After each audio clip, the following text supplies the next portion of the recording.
Nasib STY ditentukan malam ini. Kata itu layak kita sematkan untuk nasib Coach Sintayong yang lagi panas-panasnya, yang lagi hot-hotnya ya. Yang mana kita ketahui ya, setiap media itu memperbincangkan tentang Coach Sintayong. Apakah layak untuk dipertahankan atau langsung saja out. Nah, di video sebelumnya juga aku membahas tentang kasihan lawan Arab Saudi jadi pertandingan terakhir Coach Sintayong. Jika kalah Coach Sintayong akan mengundurkan diri.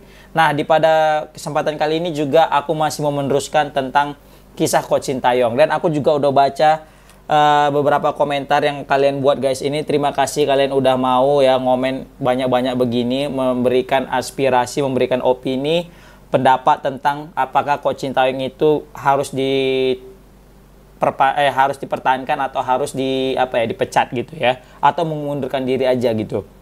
Nah, di sini juga aku terkejut kalian itu sangat mengapresiasi ya tentang Coach Sintayong, dan ada juga yang memang mengapresiasi Coach Sintayong. Setiap orang pasti mengapresiasi Coach Sintayong, tapi ada juga yang mungkin udah gedek ya, udah kesel, udah menganggap bahwasanya Coach Sintayong sepertinya sudah keras kepala, tidak bisa diajak lagi untuk ke jalan yang lebih baik. Mungkin seperti itu. Nah, ini sebenarnya ada sebenarnya komentar baik dan buruk kita tentang Coach Sintayong itu adalah bukti tandanya kecintaan kita kepada timnas Indonesia, guys. Nah, ini satu poin yang harus kita sadari bahwasanya kita sekarang semakin care dengan timnas Indonesia, guys. Ada yang menghardik, ada yang mengkritik, ada yang mencaci maki, ada yang ngebully, bahkan ada juga yang mengapresiasi serta juga memberikan pujian kepada Coach Sintayong ya. Ini menandakan bahwasanya sekarang makin banyaknya pecinta timnas Indonesia. Bayangkan dulu ketika zaman-zaman dahulu kala Indonesia punya supporter, punya, tapi mungkin netizennya tidak sebanyak sekarang ini, guys. Dulu Indonesia punya supporter ya, yang mana mungkin karena perkembangan timnas kita itu tidak terlalu pesat alias mungkin stagnan, berjalan di tempat atau bahkan mundur, tidak banyak yang berkuar-kuar tentang timnas karena memang sudah pasrah dengan timnas Indonesia. Tidak banyak yang perhatian dengan timnas Indonesia karena memang nggak ada yang bisa diandalkan gitu. Tetapi kali ini timnas Indonesia menjadi buah bibir. Bahkan timnas Indonesia menjadi berita paling dicari saat ini. Karena apa? Karena memang prestasi timnas yang sedang naik-naiknya. Ibarat kata ini timnas lagi masa prime-nya gitu. Walaupun sebenarnya kalau opini aku ini belum masa prime-nya, tapi ini masih masa untuk menumbuhkan pondasi untuk menuju masa prime. Tetapi kebanyakan warga Indonesia ini yang maaf katanya mungkin nggak sabar, mereka itu langsung menganggap ini suatu kegagalan. Padahal ini kita masih dalam proses kita bilangnya untuk menguatkan pondasi, guys, untuk masa depan yang lebih cerah sih sebenarnya. Untuk mendapatkan masa prime Indonesia nanti di tahun 2030 mungkin menurut aku. Mungkin untuk 2026 World Cup mungkin kalau memang kita nggak ada kesempatan ya mungkin memang inilah evaluasi. Dan nanti 2030 ketika pemain-pemain yang lain juga sudah semakin matang, nah nanti mungkin bisa kita berbicara banyak, guys. Jadi kita di sini dituntut untuk lebih bersabar. Memang banyak komen-komen yang mengatasnamakan cinta timnas Indonesia dengan bilang Coach Sintayong itu sumber masalahnya karena memainkan pemain-pemain lokal ketika menghadapi China. Begitu juga mengganti starting line up dan juga bereksperimen dengan mencoret Eliano Render selama 2 pertandingan berturut-turut yang mana jauh-jauh datang dari Belanda. Tetapi kita mesti paham, guys, Coach Sintayong ini memberikan perubahan besar kepada timnas Indonesia. Lihat saja kita berada di ranking 178 ketika Coach Sintayong datang. Dan dalam 4 tahun Coach Sintayong langsung membuat timnas Indonesia merangkak naik. Sekarang peringkatnya 130. Padahal dulu kalau misalnya tadi kemarin nggak kalah lawan Jepang, mungkin kita masih 120-an ya. Tapi gara-gara kalah jadi kita turun ke 130. Dan kita juga bisa mendapatkan rank 4 di Piala Asia U23. Nah, ini kan menandakan bahwasanya ada progres, guys. Ada progres. Memang kita tahu, pasti ada yang ngomen nih. Ya Bang, tapi kan itu kita udah ketolong sama pemain-pemain ini, pemain-pemain abroad, kita ketolak pemain-pemain diaspora, pemain naturalisasi. Kalau nggak ada, mana bisa Coach Sintayong? Gini teman-teman, ya memang betul ada juga pengaruhnya gara-gara pemain-pemain diaspora. Tapi ingat, siapa dulu yang menginisiasi juga bahwasanya kita perlu pemain diaspora? Coach Sintayong. Coach Sintayong ketika awal kali datang ke Indonesia, dia melihat banyak pemain-pemain lokal kita itu belum bisa passing guys, bahkan passing yang mesti diajari terlebih dahulu. Kemudian Coach Sintayong pengen ada pemain naturalisasi, didatangkanlah pemain naturalisasi. Kemudian melihat ada semacam kurang nasionalis mungkinnya, atau mungkin kurang perform, belum bisa mati-matian, dicarilah pemain diaspora, cari pemain yang keturunan, yang ada darah timnas, darah Indonesianya, dan juga main di luar negeri. Maka Pak Erick Thohir melalui PSSI juga melakukan kerja keras untuk mendapatkan pemain-pemain tersebut. Dan akhirnya datanglah pemain-pemain tersebut. Yang jadi permasalahan di sini adalah ketika udah datang pemain-pemain tersebut, malah kita pula menginginkan Coach Sintayong ini cabut gitu kan. Kasian gitu. Padahal Coach Sintayong yang merasa ini dan itu. Memang kita akui lah kesalahan Coach Sintayong banyak guys. Ya salah satunya mencoret Eliano Rendos padahal dia yang pengen gitu kan. Tetapi ya itu tadi aku bilang guys. Ingatlah jasa-jasa beliau ini gitu ya kan, yang udah membawa timnas kita sejauh ini. Ingat guys, ini Indonesia lagi masa transisi. Memang kemarin itu kita euforia dengan berhasil nahan imbang ya kan. Terus tiba-tiba ada kekalahan 2 beruntun, nah kita langsung koar-koar. Coach Sintayong gini, Coach Sintayong gini, Coach Sintayong. Ikuti aja dulu prosesnya gitu kan. Sampai ini betul-betul di tahap akhir gimana nanti Indonesia, gimana nasib Indonesia. Karena kalau kita ganti pun pelatih saat ini lagi masa-masa kayak gini, kita bingung juga nanti. Takutnya malah makin berantakan. Terlalu beresiko. Maksud aku udah biarkan aja sampai habis dulu, kita lihat baru kita evaluasi gitu.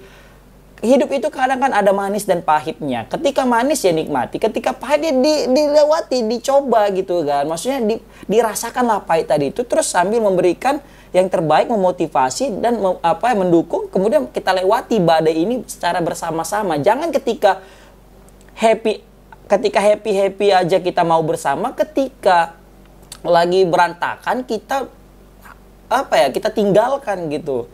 Jangan ya. Itu dia guys. Nah di sini juga aku menarik ya. Ada komen dari Maming. Dia bilang gini. Kita mudah melupakan jasa seseorang karena ekspektasi kita terlalu tinggi. Harusnya kita tetap membumi. Kasih STY untuk memperbaiki dulu. Semua ada plus minusnya. Saling introspeksi diri itu lebih baik daripada saling menyalahkan. Ini komentar yang bisa kita bilang ya. Komentar yang wise atau bijaksana sih menurut aku ya daripada Maming ini. Baru juga dari komentar dari Hakmi MF6PU juga dia bilang STY berjasa ranking 178 ke ranking 130 katanya. Baru ada juga dari Bang Willy Turangan. Ini benar juga sih kata Bang ini kan.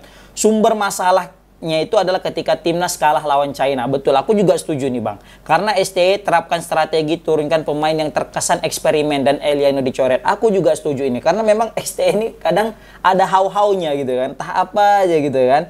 Hal ini titik awal masalah timnas dan STY, fans memanas. Setuju. Ya sih, karena kalau misalnya kemarin itu tidak ada eksperimen seperti itu, mungkin kalah pun kita, ya kita nggak akan mungkin ada protes kayak gini. Nggak mungkin jadi makin semeraut gitu ya kan. Di sini juga daripada Adios Yosi. Gue orang pertama yang sangat tidak setuju jika STY mundur. Jangan hanya 1-2 kesalahan lalu kita menghakimi STY. Ingat bos, Indonesia itu urutan jauh, realistis dong. Harapan boleh besar tapi tahu diri katanya. Ada yang komentari Setia Bae, setuju bang. Ya kan, baru ada juga masih Kurvivo ini. Sifatnya yang pilih kasih sama pemain membuat banyak orang benci. Bukan masalah kalah. Lihat Eliano sudah mengorbankan negaranya malah dianaktirikan timnas. Ini betul juga nih kata bang ini kan. Kayaknya Coach Sintayong ini punya anak-anak khusus, anak-anak emasnya. Contoh kayak Bang Marcelino, kayak Abang Arhan, Abang Witan. Ini selalu masuk ke dalam starting atau mungkin pemain cadangan gitu. Tetapi sekelas Eliano malah dianaktirikan. Mungkin itu maksud Abang ini. Aku paham juga dong, betul Bang. Tapi PSSI juga punya target dan itu harus bisa dipenuhi oleh Coach Sintayong karena dia bayar mahar. Betul juga. Mantap sekali Bang, saya setuju kata dia. Ini profesi pelatih atau pesepak bola ya gitu, menang dipuji, kalah dihina. Ingat, dia pelatih punya perjanjian kontrak, bonus dan lain-lain. Jadi kalau nggak kecapai ya diputus kontrak aja. Benar juga sih menurut aku ya kan. Jadi sebenarnya apa yang dibilang abang-abang ini semua benar. Jadi nggak ada yang salah. Yang salah itu adalah kitanya mungkin ya, yang terlalu berharap gitu ya kan. Sebenarnya kita itu ngomong kayak gitu, karena ngomong jelek, ngomong kritik, ngomong positif, negatif, itu juga karena memang karena saking sayangnya kita sama timnas guys. Nggak ada yang lain, karena memang saking sayangnya jadi kita jadi kalang apa ya, kalang kabut gitu ngomongnya gitu. Karena ini kok bisa gini, ini kok bisa gitu, ini gitu ya kan. Jadi kita nggak bisa tertahan lagi emosi guys. Jadi ya apapun itu kita tetap menanti kiprah Coach Sintayong malam ini. Ya kalau misalnya Coach Sintayong kalah malam ini ya wassalam lah pasti ya kan. Tapi semoga aja bisa menang karena kita juga berharap Coach Sintayong juga masih bisa membela timnas Indonesia sih. Kasih kalau menurut aku pribadi ya, tapi kalau misalnya menurut abang ini semua nonton nggak layak lagi Coach Sintayong nggak masalah juga, itu pendapat abang. Kita tetap saling menghormati, yang jelas tetap kita ngomong kayak gini karena kita peduli sama timnas kita sayang sama timnas kita, jadi kita pengen yang terbaik. Tapi kalau misalnya aku pribadi ya pengennya Coach Sintayong masih bisa bertahan gitu guys, ya kan. Di sini ada juga komen dari abang Avora Nusa Mandiri, dia bilang karena tidak memainkan Eliano itu yang membuat netizen geram. Kalau kalah menang soal biasa, tapi yang membuat kita bersedih Eliano dicampakkan. Benar juga sih menurut aku ya. Baru juga ada nih Arif Farudin, ST ini pelatih yang jenius aslinya, nggak apa-apa dievaluasi untuk perbaikan, kan di tangan STI sepak bola Indonesia tambah maju. Oke. Baru juga ada yang komen dari Bang Rifai, jangan jadi bang saya munafik dong. Bagaimanapun STI ada jadi pahlawan juga yang bangun timnas. Belum pernah kita sebangga ini dengan timnas Indonesia. STY. Oke katanya. Baru ada Bang Mulyono, dia bilang, Mulyono namanya apa? Mulyono Slamet Gibranuddin. Oh Pak Jang, astagfirullahaladzim. Ini memang nama dia atau buat sendiri ya? Kalau mengundurkan diri gue respect. Ya juga sih ya kan. Baru juga dulu aku sering bilang sama netizen bahwa suatu saat kita akan mendukung Bung Toel. Berarti benar juga nih kayaknya, bakal terbukti juga kata-kata Bung Toel ya kan. Baru juga ada tadi yang aku asik bacanya, komen itu panjang, dia bilang tentang ya itulah namanya juga dalam dunia kerja, mau seberapa macam pun kebaikan kita, apa kita prestasi kita di dunia kerja, ketika kita memang ada dipasang target terus nggak tercapai target kita, ya udah diputus, nggak masalah kata gitu. Ya juga sih menurut aku ya kan. Tapi target kita kan awalnya itu 100 besar kalau nggak salah, kita masuk 100 besar ya kan. Terus juga kita punya target masuk 4 besar ini, masuk 4 besar, masuk round 4 gitu ya. Jadi kalau memang kita dapat 100 besar, alhamdulillah, dan dapat nanti peringkat 4 juga alhamdulillah. Jadi kalau misalnya nggak dapat target ini yang jadi masalah nanti untuk SCY. Oke, apapun itu, banyak lagi. Aku baru kali ini kayaknya dapat komen banyak kali ya kan. Sampai 300 lebih nih antara pendukung dan pendukung ST untuk stay dan pendukung ST untuk out. Oke, komen di kolom komentar gimana pendapat kalian. Assalamualaikum warahmatullahi wabarakatuh.